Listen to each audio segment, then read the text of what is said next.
Bonjour à tous, merci d'être venus. Alors, est-ce qu'on doit parler, puisque le titre est là, est-ce qu'on doit parler de vide, de déni, de l'incertitude en économie ou simplement d'incapacité? Alors là, je vais livrer, bien entendu, un point de vue d'économiste praticien. Mon ressenti, on va dire, ce sera un point de vue personnel, de quelqu'un qui utilise la boîte à outils de l'économie de manière assez agnostique, pour tenter de rendre intelligible l'évolution du monde des affaires. Donc, ce qui veut dire que je crois tout petit peu quand même en la capacité de cette science ou de ma science à éclairer les choix. Cela ne signifie pas pour autant que je crois en seul instant que la science économique sache traiter la question de l'incertitude. Son obsession est tout au contraire de la réduire au maximum, puisqu'elle caresse au fond un projet assez fou, celui de faire entrer les comportements humains dans des modèles à la fois déterministes, stables, et ceux qui font un peu de formalisation savent les hypothèses héroïques qu'il faut pour obtenir un modèle stable, et un modèle donc prévisible. Ce qui signifie qu'elle mesure, elle quantifie les actions humaines liées à l'échange, elle s'approprie l'appareillage méthodologique des sciences exactes pour dégager des régularités ayant vocation à guider à la fois les choix privés et les choix publics. Je crois que lorsque j'ai dit tout ça, on sent un peu la folie de cette tentative. Bon, cependant, je ne vais pas forcer le trait. Je ne veux pas forcer le trait en allant jusqu'à dire que les économistes évacuent totalement la question de l'incertitude. Ce serait d'abord faire injure, bien entendu, à un économiste comme Keynes, qui introduit l'incertitude radicale au cœur même de son raisonnement. Il peut y avoir des erreurs collectives, l'économie peut s'écarter collectivement d'un sentier attendu. Ce serait ignorer tout le courant évolutionniste, bien entendu, avec Schumpeter en proue et le rôle clé de l'innovation. Ce serait faire injure également à toute l'école institutionnaliste pour qui à la fois les conventions, mais surtout les représentations communes sont l'élément qui stabilise, au fond, l'économie, une économie qui est fondamentalement instable. Et ce serait ignorer également toute l'économie comportementale, et je pourrais encore tirer plus loin. Mais si je me réfère à ce qu'on appelle le mainstream, qui est enraciné, on va dire, dans la tradition classique de la main invisible, qui court de l'école néoclassique jusqu'à l'école néo-keynésienne, etc., l'école des anticipations rationnelles, et dont on connaît surtout, donc je vais me contenter de ce terme mainstream un peu englobant, mais dont on connaît surtout l'hégémonie dans les esprits et dans les cerveaux des économistes. La notion d'incertitude, dans ce corpus-là, disparaît presque. La notion de risque est certes présente, ce qu'on appelle l'homo economicus n'a accès qu'à l'information disponible, il n'a pas accès à toute l'information, et surtout des informations nouvelles peuvent perturber son environnement. Mais le risque dont on parle ici n'en reste pas moins une notion extrêmement réductrice de l'incertitude. C'est au fond une volatilité, certains appellent ça une erreur, ce qui veut dire que l'incertitude au fond est une erreur dans un cerveau d'économiste, que l'on peut mesurer autour d'une moyenne qui est un équilibre que l'on peut également mesurer, anticiper. Donc que l'on connaît également. Et pour dire les choses très rapidement, le risque est reconnu pour être tout aussitôt évacué.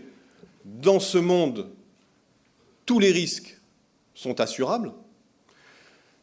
Les erreurs se neutralisent, rattrapées par la loi des grands nombres.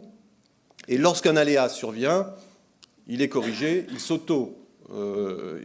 il y a des phénomènes autocorrecteurs qui le réduisent très rapidement. Bref, très peu de choses séparent l'univers incertain du monde certain. Mais au final, quelle que soit son école de pensée et quel que soit son jeu d'hypothèses, un économiste tente à se représenter le monde, il faut avoir ça en tête au fond, comme un phénomène, et à se représenter surtout la croissance, comme un phénomène cyclique ancré autour d'une tendance qui est stable. Le fameux potentiel de croissance. Et ça, qu'il soit néoclassique ou même keynésien, d'ailleurs. Autrement dit, le futur est doublement prévisible. À court terme, c'est le cycle. À long terme, c'est la tendance. Alors, conscient de cette limite qui est enracinée au cœur même de cette discipline, qu'est-ce que je peux dire maintenant de ma capacité, celle que je vis tous les jours, dans mes exercices sur Xerfi Canal, ma capacité à éclairer les choix ou même à expliquer l'environnement de manière pertinente. Alors je partirai d'une citation de Milton Friedman qui a été très débattue, mais qui au fond définit bien le positionnement des économistes. La recherche du réalisme d'un modèle économique pervertit son utilité potentielle à penser la réalité. Alors je ne vous dis pas tous les échauffements qu'il y a eu autour de cette phrase, le fait de revendiquer quasiment la fausseté de son modèle. Autrement dit, ce qui importe avant tout, c'est ma simplification du monde et que cette simplification soit utile, éclairante. L'économie, c'est au fond l'art du mentir vrai. Et c'est aussi un peu l'art de la stratégie en incertitude, la capacité à produire une décision efficace sur la base d'une représentation pertinente, mais non nécessairement vraie de la réalité. Eh bien, si je devais dire les choses en un mot, je dirais qu'aujourd'hui, nos mensonges d'économistes sonnent de moins en moins vrais. Alors, parlons d'abord de notre outil de base, c'est-à-dire de notre appareil statistique pour décrire la réalité aujourd'hui. On le sait tous, il a été conçu dans l'après-guerre, ne l'oublions pas, pour décrire une économie dont le cœur de la création de valeur, des gains de productivité et des exportations était concentré sur l'industrie, pour mesurer à la fois des flux monétaires et des quantités physiques, non la qualité. Alors comment ne pas se sentir aujourd'hui désarmé quand l'essentiel de la proposition de valeur se déplace sur des secteurs dématérialisés dont la croissance relève bien moins des quantités que des fonctionnalités qu'elle propose à l'utilisateur. Notre appareil comptable n'a tout simplement pas été conçu pour décrire cela. Comment ne pas se sentir désarmé lorsque tout un pan de l'économie également sort des radars parce qu'elle bascule dans le champ de la gratuité ou du collaboratif? Comment ne pas se sentir désarmé quand les marchés se complexifient, jouant sur plusieurs faces, dissociant donc les prix et les produits? Ce couple produit-prix est démantelé. Comment ne pas se sentir désarmé également lorsque l'utilité procurée aux consommateurs ne va plus de pair avec la quantité? En gros, tous nos repères comptables sont malmenés. Et ne sachant plus départager quantité, prix, qualité, ce sont des notions aussi essentielles, vous le reconnaîtrez, que celles de croissance et de productivité qui nous échappent peu à peu.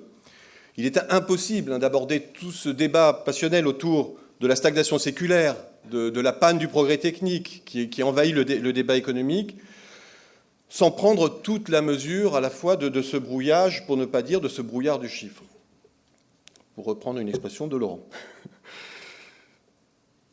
Alors, que dire encore de la fiabilité de nos mesures de la croissance mondiale? Et là, je rajoute une autre dimension. Lorsque l'on connaît la fiabilité, pour ne pas dire la falsification connue, annoncée, de comptabilité aussi importante que celle de pays comme la Chine. Que dire de notre capacité à décrypter une économie financiarisée lorsque l'on sait que plus de la moitié de la finance a basculé dans le monde dit de l'ombre, le monde du shadow banking, donc on ne connaît presque rien. Alors que dire de surcroît sur la possibilité de piloter nos économies, lorsque je suis certain ni de son potentiel, ni de la position dans le cycle d'une économie, ni même de la permanence des phénomènes cycliques, ni même de leur existence. Lorsqu'aucune des lois de la gravité que l'on vous a enseignées ne joue plus, ou quasiment plus. C'est pourtant bien cette réalité à laquelle sont confrontés aujourd'hui nos banquiers centraux et nos gouvernants.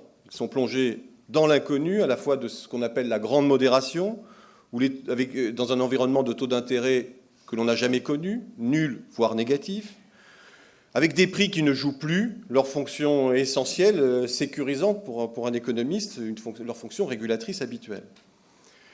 Et dans cet environnement, les banques centrales, eh bien, elles font comme tout le monde, elles explorent, elles testent des niveaux toujours plus faibles, elles injectent toujours plus de liquidités sans ranimer ni la croissance ni l'inflation, n'ayant pas de règles ayant prise sur la réalité, eh bien, elles testent et elles hésitent. Et Laurent le rappelait à travers l'exemple de Paul Bernanke, ces banquiers centraux découvrent à chaque pas des risques inédits auxquels ils n'étaient pas préparés. Alors j'arrête ici mon propos que l'on pourrait appeler de déconstruction. Ces éléments, je crois, suffisent à prendre la mesure du risque et même du déclassement constaté de nos paradigmes économiques face aux mutations qui ont cours. Victimes de l'effet lampadaire, nous ne regardons ni au bon endroit, ni avec les grilles interprétatives adaptées.